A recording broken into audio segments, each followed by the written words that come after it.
miserable right now.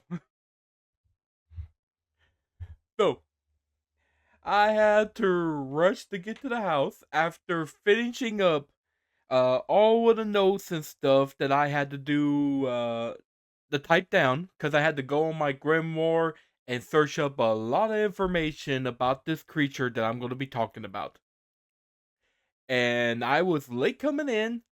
I had to eat real fast, and I just feel absolutely bloated. Like I just feel like I'm gonna. Well, anyways, greetings, creatures and humans alike. I am Magi Q Dog. Magi Q Dog, and tonight we shall be talking about scribble. Gonna look over here real quick just for something that doesn't important. Scribble. Whoa, I flew. We shall be talking about the giants. Anyways, let us sit tight and relax, and let us get this class started, shall we? Now then. Oh yeah. Uh Sorry for any mispronunciation about these creatures and stuff. I will mention them in my YouTube video of them in the descriptions. Which actually, that's something I've been doing a lot recently. I've been kind of going back and putting down the name of the creatures in descriptions. That way you guys can go back and look into that just in case I mispronounce anything. Okay? Okay. Now then, let's get into this for real. Giants are gigantic humanoid creatures told in myths, legends, folklores, and fairy tales throughout the world. Giants, for the most part, are humanoid in shape and form, except for the fact that they are, well, giant in size. Giants can range from being just a few feet or a meter or two taller than a human to being hundred, if not thousands of feet / meters tall. There is a tale of the pronunciation. Uh, the I'm just gonna say like the English version, the Belacula native tribe. Anyways, these tribes told of a race of giants that are so big that their bodies became mountains of British Columbia after being slain by Crossmats. That's a goddess and stuff. I'll talk about that later. Anyways, other than the hive, they look very much like a human. Although depending on the race, they could look different. Some might have extra limbs, a larger head size, a singular eye, or even hairy like a Bigfoot. Anyways, giants in myths and legends play either a crucial or minor role depending on the stories. Those of more crucial roles are used to explain how the world came to be, how they fought the gods, and how they shaped human societies. For example, the Gigantes of Greek myths went to war against the Olympian gods in the Gigantomachy. Once they were defeated, they was placed under volcanoes, which explain earthquakes and eruptions. In the Bible, hang on a second. The Nephilims, hybrids of humans and angels, were giants, and God sent out the great flood to wipe them out. Jotunns, although they're more like nature deities, are giant-like with a great rivalry against the Aesir Gods, and the fire Jotunns will be a part of Ragnarok as they fight against the gods to the death. And the Shatils from Basque myths are said to be they're basically said to be builders of great monuments and taught humans how to farm too. However, regular giant races with minor roles are simple creatures that might be dangerous, antagonistic. I cannot talk today. Uh, Antagonistic, or just creatures that are served by humans. Giants from England myths can be either dangerous or not depending on the areas. England actually have a tales of Jack the Giant Slayer due to some giants that kill humans. But other giants seem to live away from humans, living out their lives either in human-like societies or even out on their own. Whatever the case, giants are creatures that represent great strength, untamed forces of nature, and creation. As you guys seen with a few that I mentioned beforehand, there are a lot of different kinds of giants as species across the world myths and legends. Although some like the Jotunns that I mentioned aren't technically giants, there are still many different kinds that you could look around and see. The Aztecs, there was the Quinametzins that once roamed the earth. The Gawigawens from the Philippines are warrior giants with 6 heads with a large hump on the back of the neck where the brain is at. The Egyptian giants told by Joseph uh, Favius. You guys will know about it in the descriptions, okay?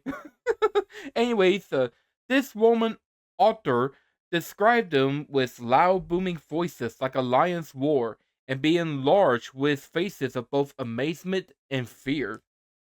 From the Australian celestial hunters, Papinijuwaris, the hairy megalith builders Mairu of Bosque, the Greek one-eyed Cyclops, Chinese uh, Chinese snake-wielding Kuifus, the magical shape-shifting Kahui Tipua of Maui, and South American Patagones. There are so many different giants across the world that it makes you wonder about that, huh?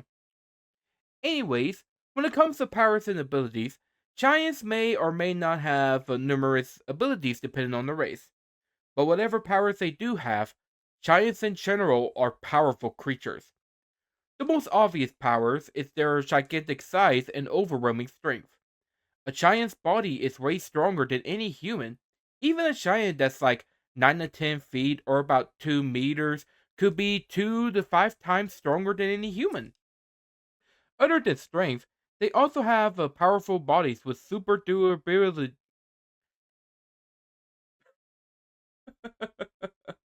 I need to take a speech class. Anyways, powerful bodies with super durability and endurance for great defense, senses like seeing and smelling to track down people, and stamina to last longer than any human. They can also have incredible speed because of their size to travel further.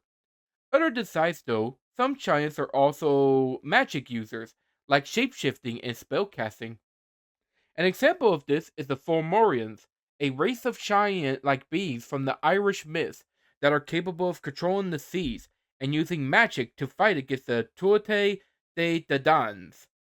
Other than strength and magic, giants are also capable fighters, able to use weapons and their size in order to fight to take down a multitude of people. Greek myths tell of the Gegenees, a tribe of 6 armed giants that were so adept to fighting that the Argonauts, led by Jason, fought them but had to flee, leaving behind Hercules, who fought against them. But the Argonauts later on returned in order to help out Hercules, who was still fighting against the Gigantes. With their size, magic, and fighting capabilities, even one giant is capable of laying waste to a small town. However, just like any other creatures, giants also have weaknesses that can be used against them. For one is their size, uh, as they are not able to get into places due to their hugeness. Because of this, one can escape if they are able to get into like a cave or underground tunnel.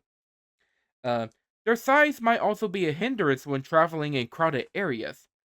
Another weakness is their egos. Some giants are like humans that can be impulsive and easily angered, which someone can use against them. Another weakness is their intelligence. Some giants aren't as smart as humans, so they can easily be outwitted, especially by a creative fighter.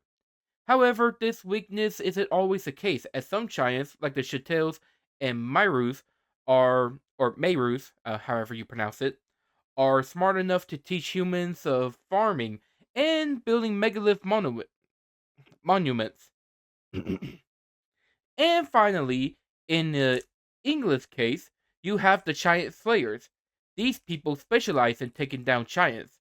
The most famous one is Shaq the Giant Slayer, who took down a number of giants that would attack and eat livestock and people.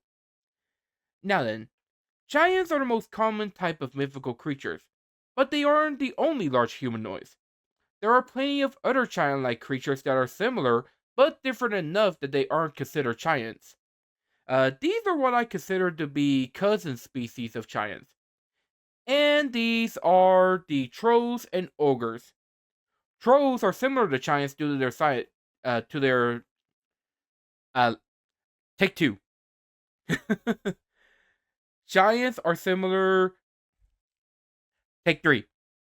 Trolls are similar to giants due to their giant size, but trolls are more ugly in appearance, with having a larger nose, stone-like skin, and tails, and the fact that they can turn into stone whenever sunlight hits them. Ogres, on the other hand, are similar to giants because of their more humanoid shape, and them being larger than humans. However, they are still way smaller than a giant, and they are far more aggressive and more of a man-eaters. Sorry. Anyways, with the main fact that these two are smaller than giants, trolls and ogres aren't true giants, but a race of their own. Now then, just like how there are famous humans and heroes in myth and legends, there are also famous or infamous giants that are named in myth and legends across the world. I'll name a few since there are many well-known giants. The first one is Bran the Blessed. In Welsh myths, he was a Briton king and hero who fought against Maverick and and the and the Irish to save his sister. He saved 7 of his soldiers with his magic cauldron and offered his head, which was still alive, that served as a counselor for his wisdom. According to legends, his head is said to be buried in the White Hill, facing towards France to stop invaders. Next is Goliath, the infamous giant of the Philistines. In the book of Samuel, he was a warrior who would challenge the Israelites day to day for their champion. One day, however, a shepherd boy named David appeared to challenge the giant. As Goliath laughed, David slayed him with only using a sling and a stone. This made the Philistines lose their heart and was easily defeated.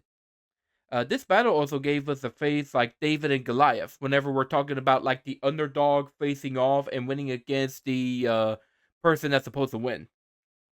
Anyways, another famous giant, or giants, are Gon and Magon. Gon and Magon, in England part, were said to be giants that were captured and made the guardians after the fall of Gogmagog, the giant chieftain of Cornwall.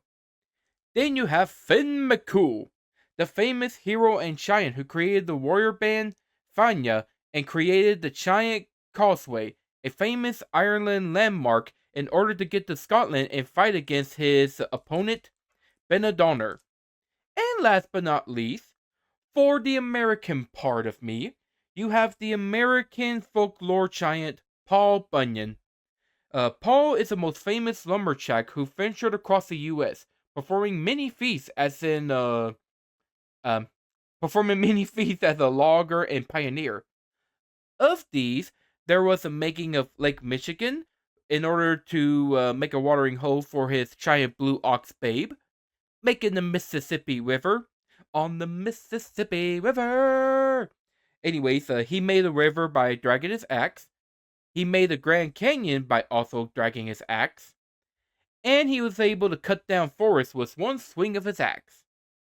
Now, there are other famous giants, like the Greek hunter Orion, who became the constellation, or Pangu, the primal giant from Chinese myths, who made the cosmos and the land with his body. But these giants that I mentioned before are the main ones I wanted to talk about. Now then, giants and human relationships have been somewhat of a merry-go-round, full of ups and downs, and spins all around. Sorry, I had to do that joke.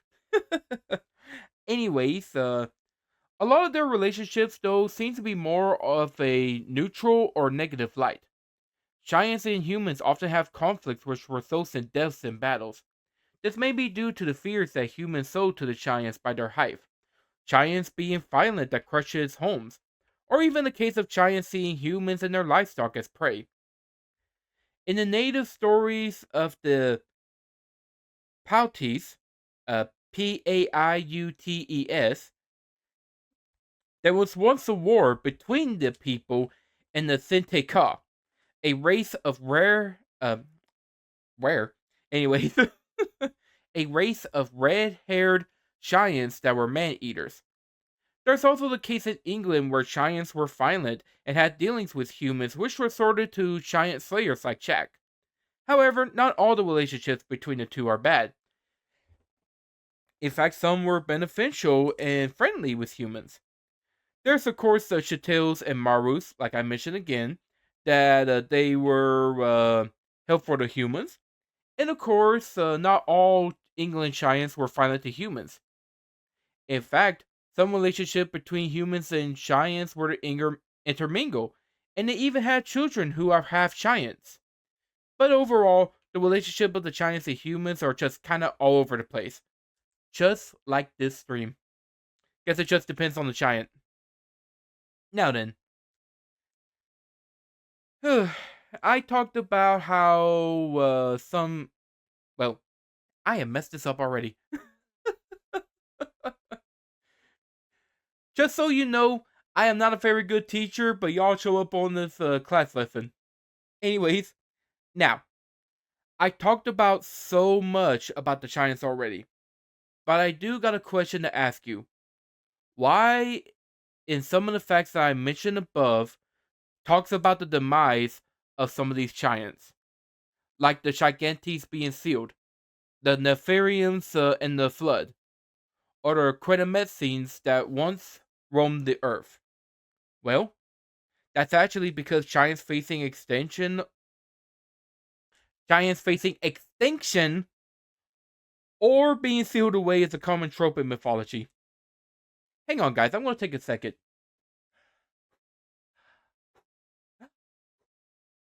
Okay, let's continue on.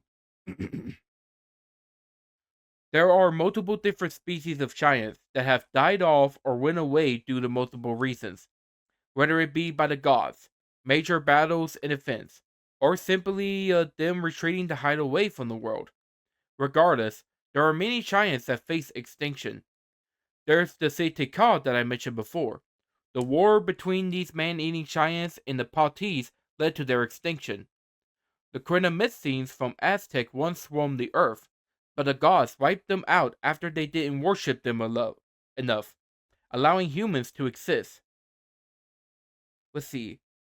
In Bulgaria, the giants called Ispolini, anyways, these giants roamed the earth after the Doors died out.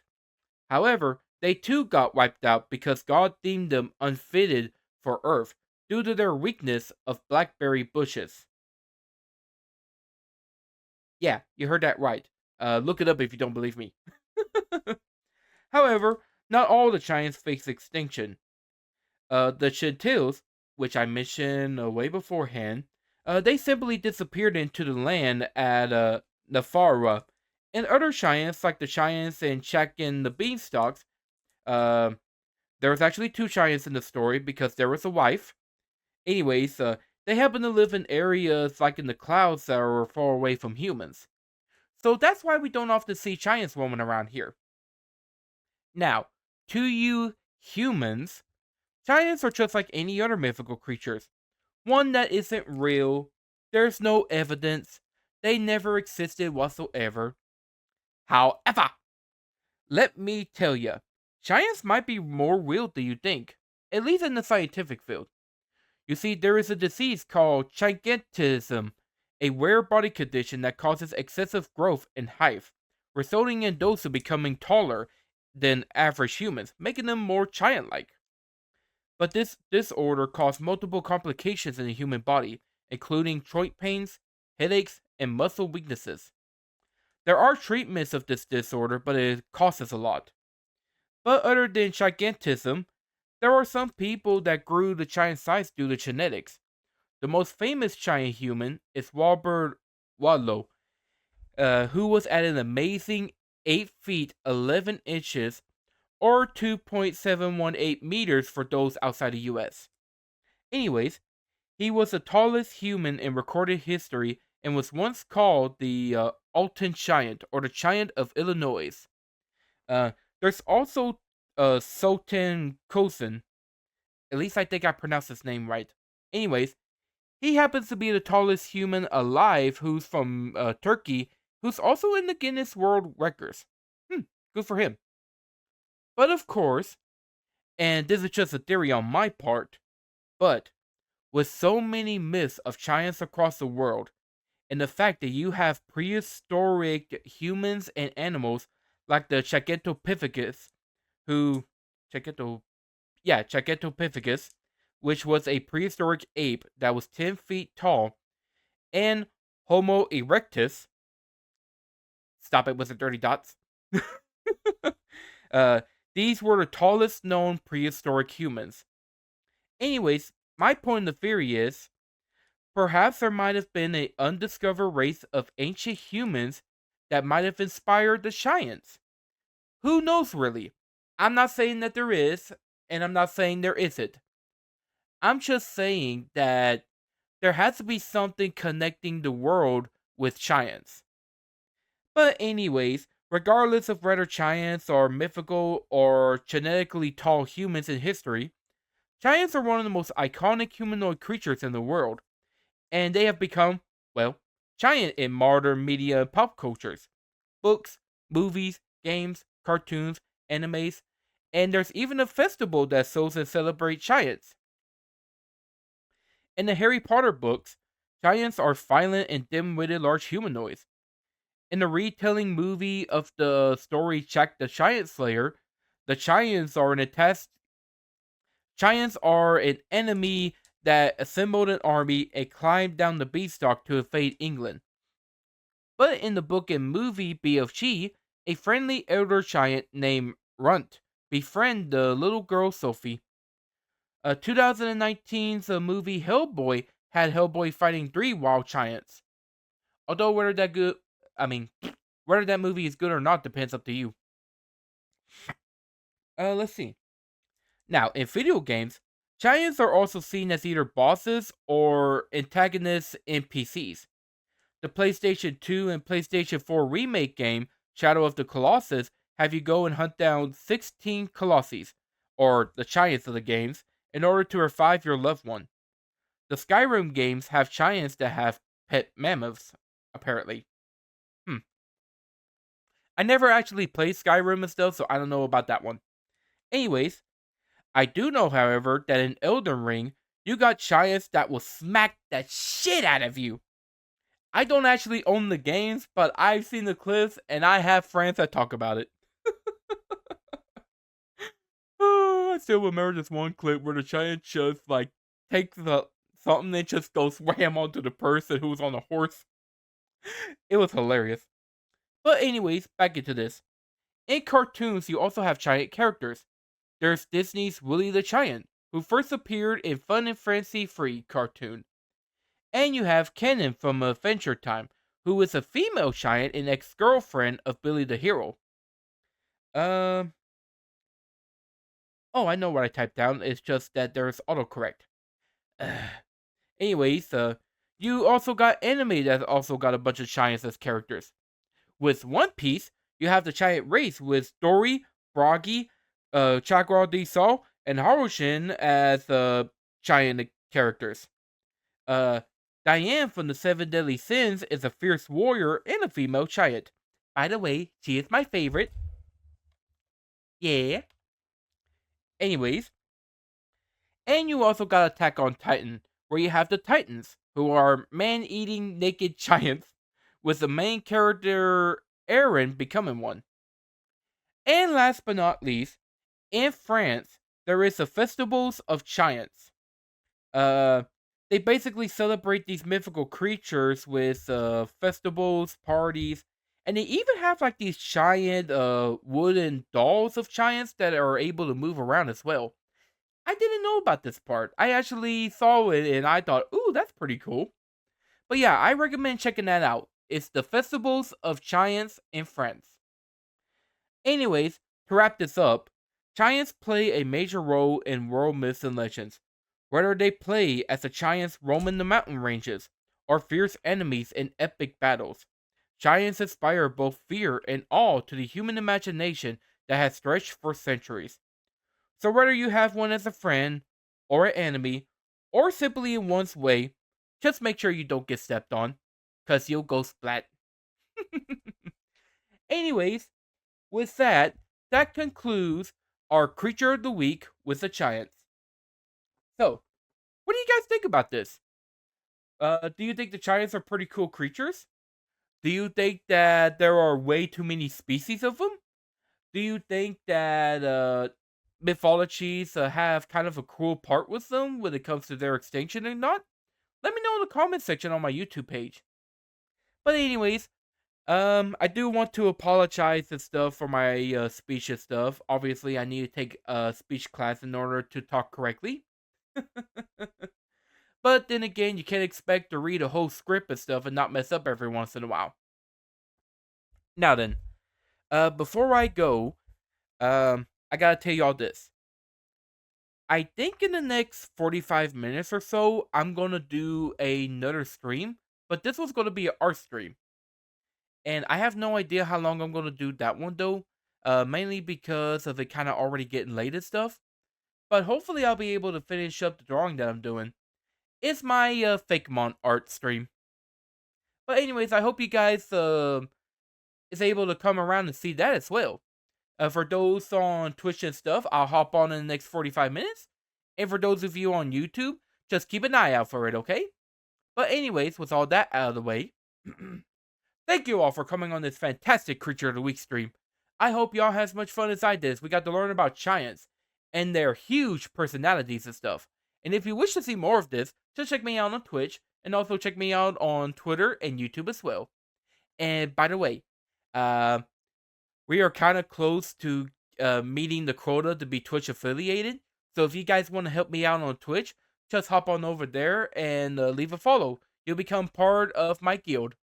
Well, anyways, with all that out of the way, I bid this show adieu and this class adjourn.